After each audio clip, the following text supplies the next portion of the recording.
Welcome, everybody, to the X Rock Extreme podcast. My name is Tiffany Andrews, and I want to thank all our sponsors for the 2025 season. We have JM Rigging Supply, Mother's Off Road Recovery, Radial Dynamics, 386 Fab, Wheeling for Warriors, and Kincaid Fabrication. Tonight, I have my co host, Cord Reside. What's happening, everybody? We have also special guest host, Mike Huber. You may know him from Judging on the Rocks. And then our guest of the evening, Hans Scherer, ex-Rock himself. Evening, folks.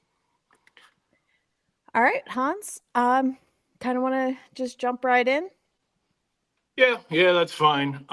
So I wanted to come on tonight and talk about some things. As you guys know, we've been trying to put on events this season, and we had to cancel the last two of them due to the fact that we had low attendance. So first things first, I wanted to dispel any rumors that are out there as far as X-Rock being bankrupt or out of business or anything like that. That's just simply not the case. Financially, we're in the same shape we've been in this time last year and previous years, and organizationally, we're as strong as we've ever been. It's just not true. So anyone who's saying that we're bankrupt or out of business or anything like that, rest assured that that is not the case. We could go do an event next weekend if we wanted to. We are completely functional as an organization, both financially and organizationally. What we can do, however, as I alluded to, is put on events when we can't get competitors to sign up. And that's been the issue for the last two events that we tried to put on. We haven't been able to meet the minimum 10 competitor entry requirement that we need to put on an event. And there's a couple of reasons for that. And I wanted to spend some time tonight speaking about what it is that's creating these issues. So first things first, I think most of you guys know that my history is in extreme sports. When I was younger and skinnier, I used to do, I rode BMX semi-professionally, skateboarded, jumped dirt bikes, all those types of things, cliff jumped, and I am so unfamiliar with what extreme sports athletes are, right? And how this stuff works. And one of the issues that we've been having, and it's not everybody, but a large number of people in this sport, frankly, are just not extreme sports athletes. They don't have that mentality. They don't have that behavior. And that makes it tough to do what we're trying to do because X-Rock is extreme rock crawling. I always say it's the F1 of rock crawling, and it's the truth. It's the hardest stuff out there. It's not for everyone. And when you only have a couple fellas who are looking to sign up to do things at that level, it makes it tough. So some of the things that happen, and competitors complain that our courses are too hard. It's one of those things that's kind of laughable to me because, don't get me wrong, our courses are hard, and that's the idea. But again, going back to other extreme sports, when you look at like motorcycle guys doing double, triple backflips and stuff, no one says, "Oh, it's too hard. I'm not going to try this." Or, the other thing they complain about is, "Oh, it may tear up the car, it might damage my comp buggy." Well, what did you build a comp buggy for? No one who's skateboarding or riding dirt bikes or anything, BMX bikes, these guys are jumping down stairs and landing on a handrail and breaking bones. And rock crawling, you guys are largely, in a caged vehicle. And no one ever, you look at the monster truck guys, you want to talk about guys that tear stuff up. Those guys aren't satisfied until the wheels are off the vehicle. I'm not saying we have to do that, but, for professionals to say, "Oh, the courses are too hard and we don't want to, risk damaging our vehicles." Well, you can only do so much with that. And so the other functional problem, right, we have is there are people in this sport that have been here for a long time that don't want to see the sport grow. right? Because if you took someone like, say, a Travis Pastrana or someone who is a true extreme sport athlete and put them into a rock crawler, gave them 6 months to try to figure it out, they'd probably be in a pretty good spot. Guys who can do these types of things tend to figure out the carryover, crossover from one sport to the next, right? So we have a bunch of fellas who, and I understand it's self-preservation. They don't want to go against guys like that. They'd rather, be the hot shot at the top of the sport, not the guy who's losing constantly. And so, yeah, there's a movement behind the scenes where people don't want the sport to progress and don't want to see it grow beyond where it is now. And that makes it hard to do that because that's the whole goal of XROC. When I came on, I said the purpose of this is to grow the sport and legitimize it. And when you got people working against you who don't want to see that happen, you end up with these sorts of situations that are problematic. Currently, behavior-wise, most of these competitors, they treat this like a vacation time with their buddy, right? And that's just not functional for having a legitimate sport. You can't come out and say, oh, I'm going to drink beer around a fire and do X, Y, and Z with my buddies and make that what the event is about, posting stuff online, you guys doing whatever it is you're doing, rafting or whatever. I mean, that's fine. There's absolutely nothing wrong with that, but you can't make that the focus point of the sport. All right. And this goes hand in hand. These guys they don't want any pressure, right? They don't want to see eliminations. They want everybody to run all the courses. They want everybody to get all the same treatment exposure wise. So the guy who's doing the best gets the same coverage. No one pays attention to who wins or loses. It's like, that's not a sport. That's a dog and pony show. And, no wonder people don't respect that. You ask guys that are Jeep people and you say, what do you think about competitive rock crawling? And they're like, oh, I can't watch that stuff. It's slow, it's boring. Or they say something along the lines of, I do harder stuff than that in my Cherokee on the weekends. Of course, it's just not a functional, sustainable thing. And that's what you're seeing due to the behavior of these guys. And like I said, I'm not saying that it shouldn't be about that. Okay. I'm not saying that you guys can't have fun and that everybody has to be miserable and cutthroat and hate each other. That's not at all the case. All I'm saying is when the Dodgers play the Yankees, they don't call each other up and say, hey, I can't wait to see you so we can sit around a fire and drink beer and, go rafting or whatever. That's like what our sport for the past 20 years has been promoted as this down homey image. And that's a big part of why it's not taken seriously. It's you can't get taken seriously when what you got is, a Club Med vacation with your buddies for a couple fellas that have these rock crawling vehicles. So,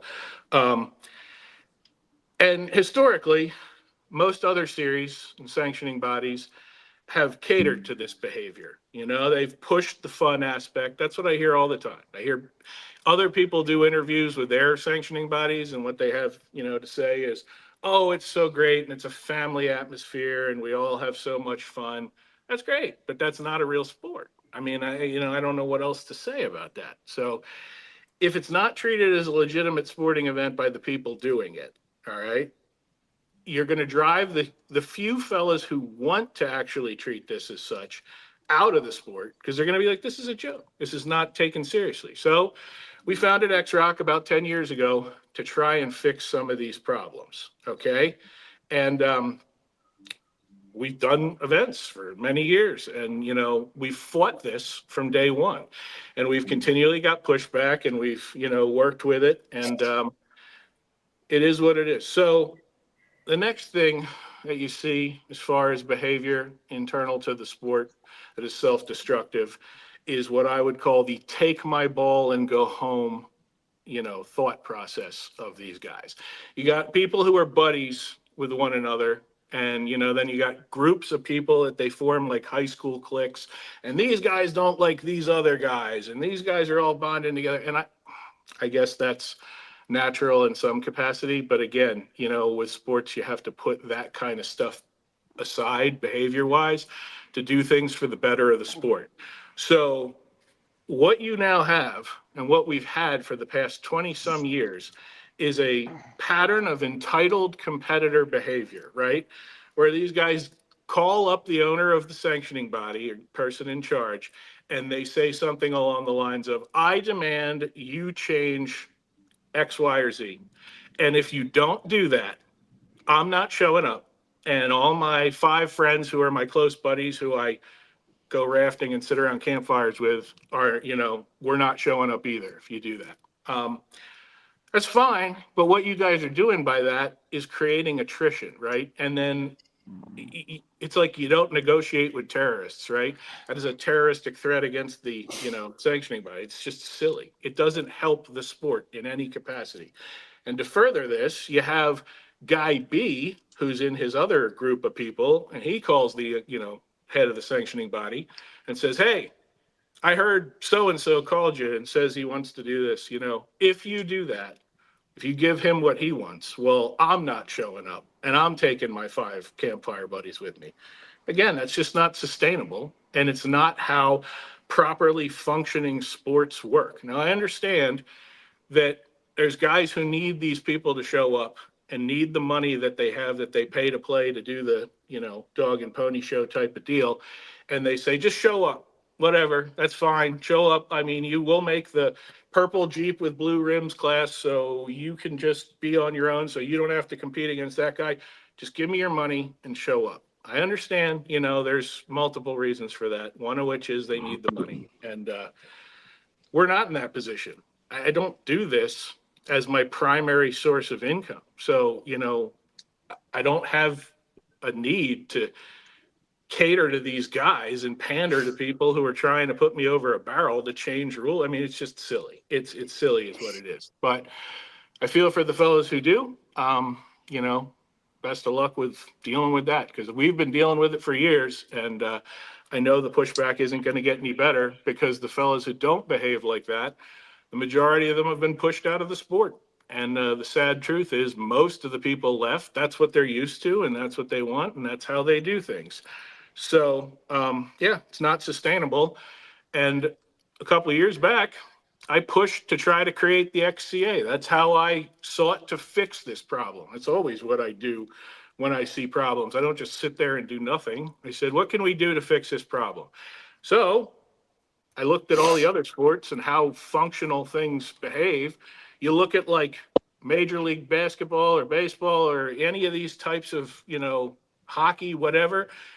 It's just the formula. It's how you do this. We're not like reinventing the wheel. It's how this is done by every legitimate sport on the planet that people respect. So, NBA has the NBPA, National Basketball Players Association. MLB has the MLBPA, Major League Baseball Players Association.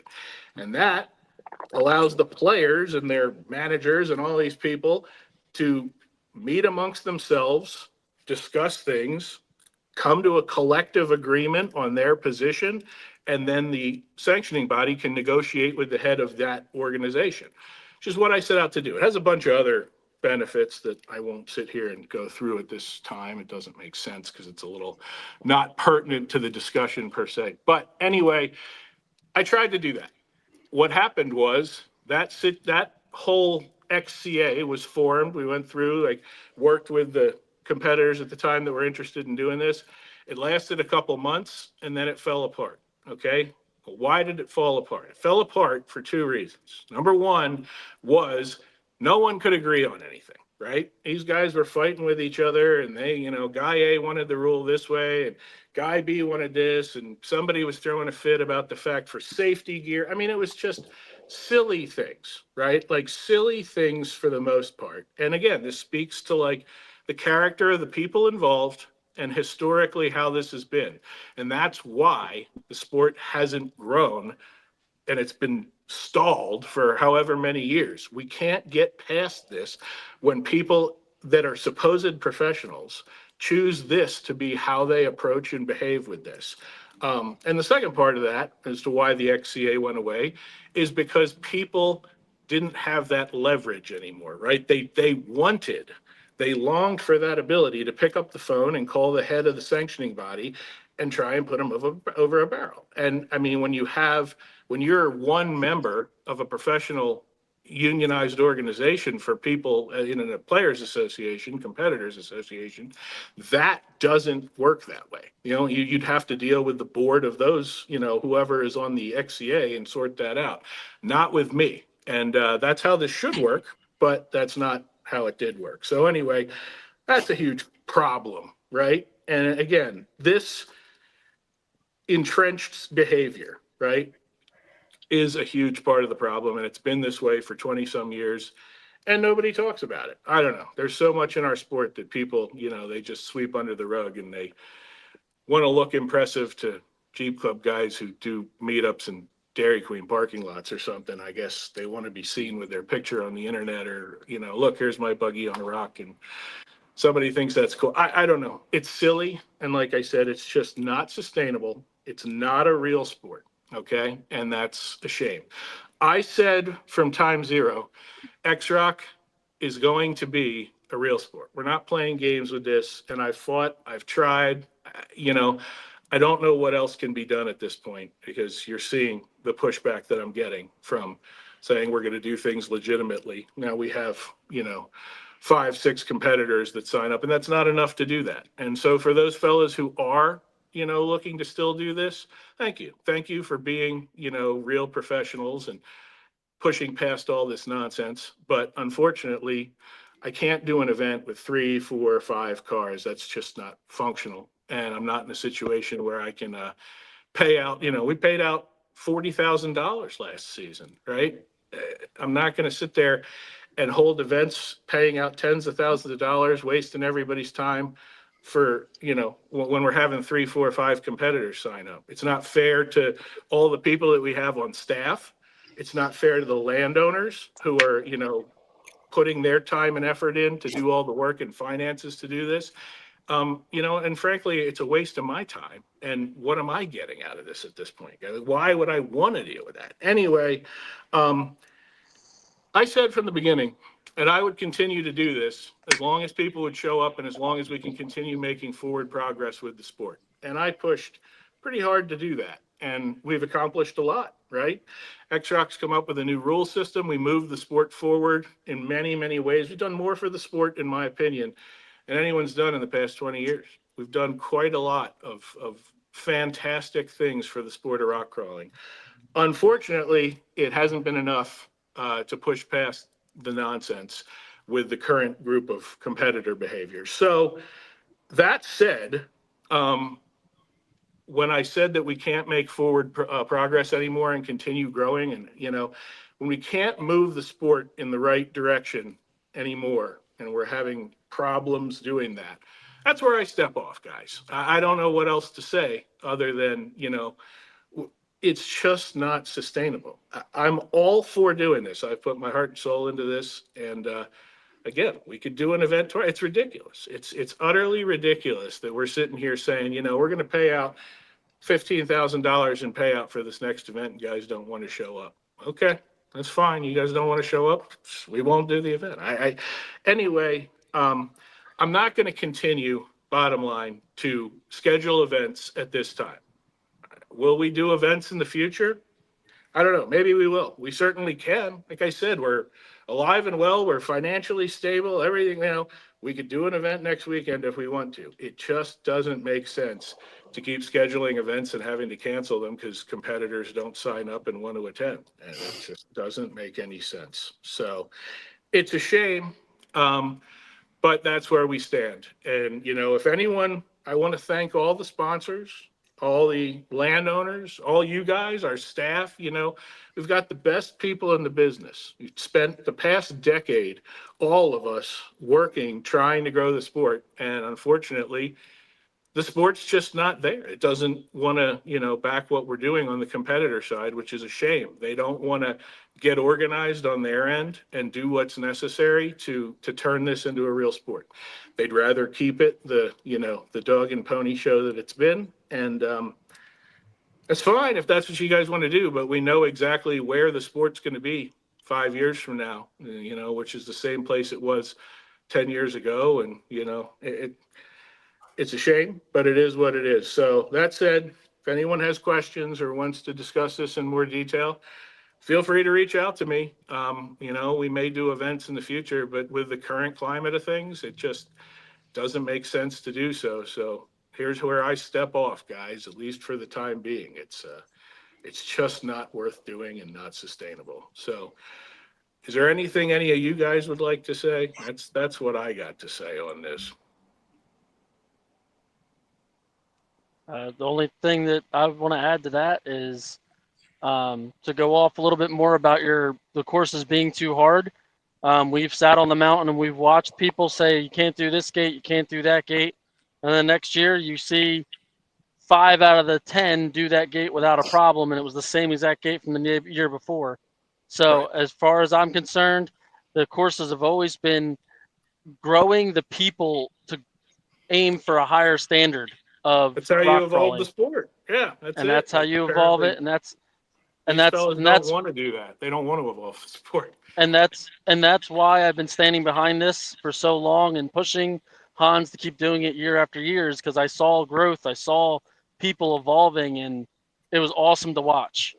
And That's the core of extreme sports, Cord. That's what we were saying, like in the beginning. That's it. That's extreme sports. Extreme sports athletes push the limits and want to run harder stuff. And it's just at the core value of an extreme sports athlete. That's what tells you that these fellas, the majority, it's not all of them. There are some, don't get me wrong. I'm not chastising everybody with this, but the people who are left, the majority of these guys, they're not real extreme sports athletes. They don't want to push the limits. They don't want to run hard stuff. They want their picture, like smile and say cheese. Here I am on top of a rock. Look at me. and I Guys and in I'm Jeeps respect me. and I'm extremely sorry for the new upcomers that are coming into the world of rock crawling that have been kicking ass, and then they're now losing one of the most hardcore stuff that they've been tearing up and winning. So it's sad that there's other people that don't want to show up to these things and make this happen for them as well. And I also agree with Hans. I've said it for years. As long as people showed up, we'd be on top of that mountain. We'll still be on top of the mountain, just riding dirt bikes and doing other stuff because nobody else wants to show up. Yeah, yeah, exactly. It's no skin off my back. Like what this makes it easier for me. People always competitors call and act like I'm ruining the sport. I get that a lot. But it's humorous. It's just they don't realize that like I'm not benefiting from this. This makes it easier for me to not have to do this. So I've definitely lost more money than I've made in this. That's for sure. it's ridiculous. It's utterly ridiculous. But yeah, so thank you, buddy. For all the Anytime. stuff you've done. I appreciate it. Thank you. If We people, got if the people, best people, guys. That's it. if people There's turn no two ways around about and it. if people want to turn around and start it all over again, I would do it in a heartbeat. I'll be there on that mountain. And we still could in the future. Yeah, I'd love to jump in and just basically parrot what everything is, parrot everything that's been said. It is unfortunate. My thoughts and feelings are, I would love to do this again, but I don't really have the mental or financial bandwidth to go out there and stand between cones that there are no cars on. So it is what it is. Yeah, it's quite unfortunate from my perspective, and let's see what the future holds. Thanks, buddy. Tiff, you got anything?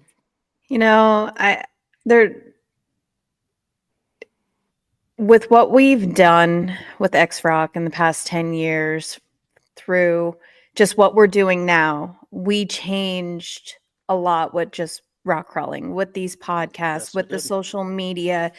Hans thought I was this crazy chick when we first met, like, let's get a social media presence. Let's do this. Let's do that with the Instagram. And we were doing Team Tuesdays and everything else. And we did change the sport in that respect, not with just pushing drivers through those harder gates and everything else, but we moved it forward in so many different ways.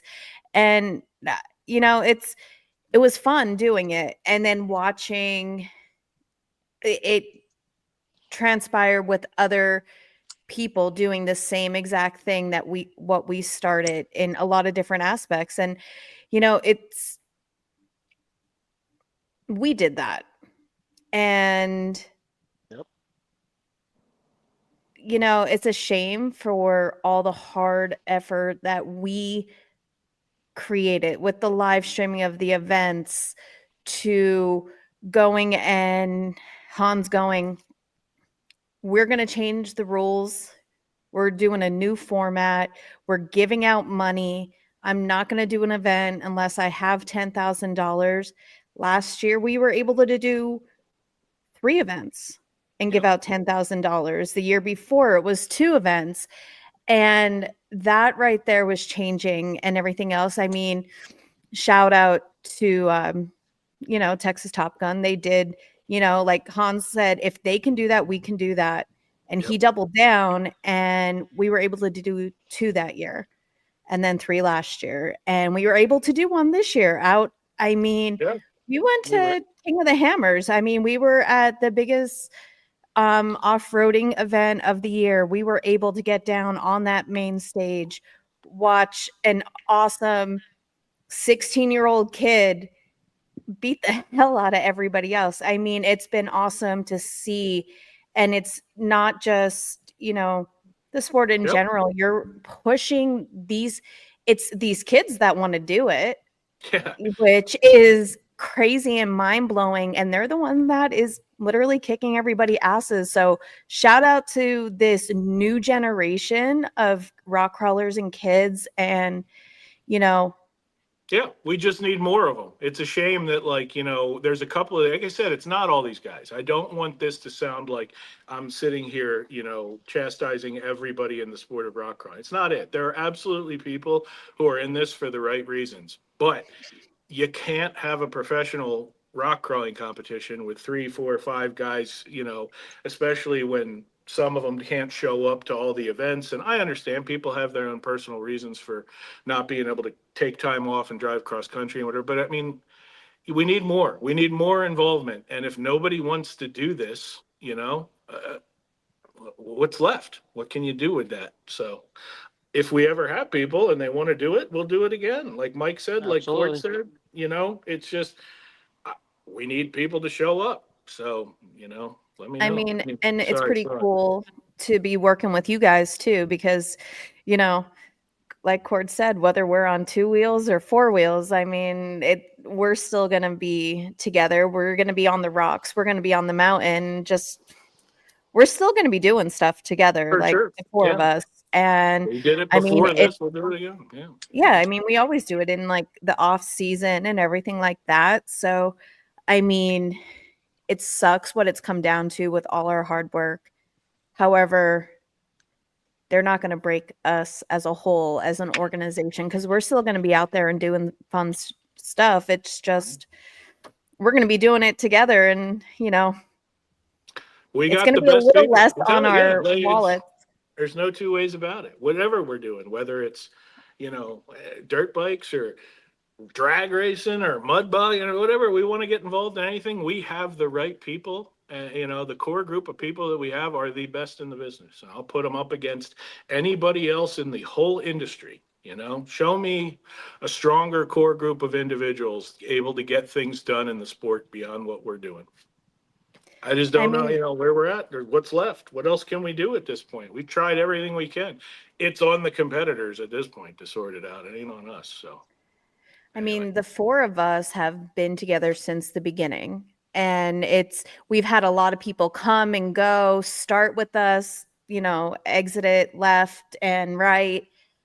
People joining in and helping out. I mean, shout out another person that's not on here that has shown up to almost every event besides California is Claire. You will always see him.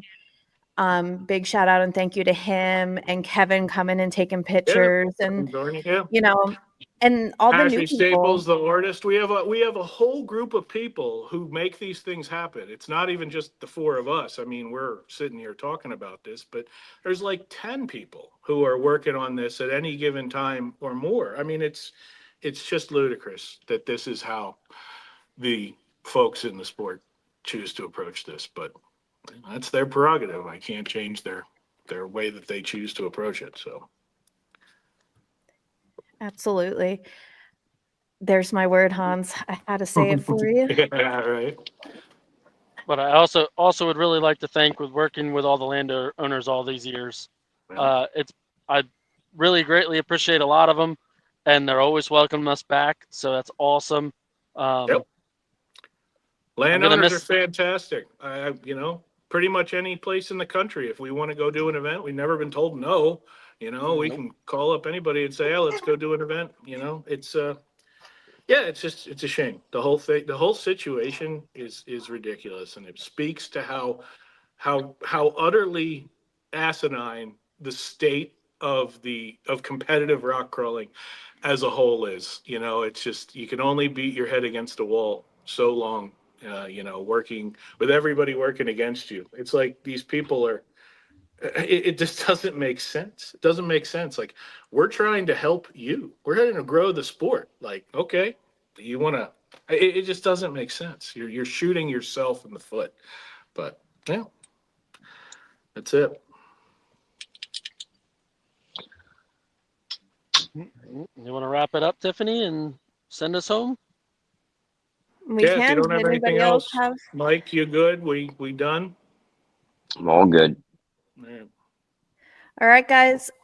We are, we're up in the air. Cord and I, we've been talking about it. While we're taking a break from doing our competitions, we are also thinking about, continuing doing the live streams here and there, get some guests lined up, not every week, not, once a week or once a month, every other week, something like that.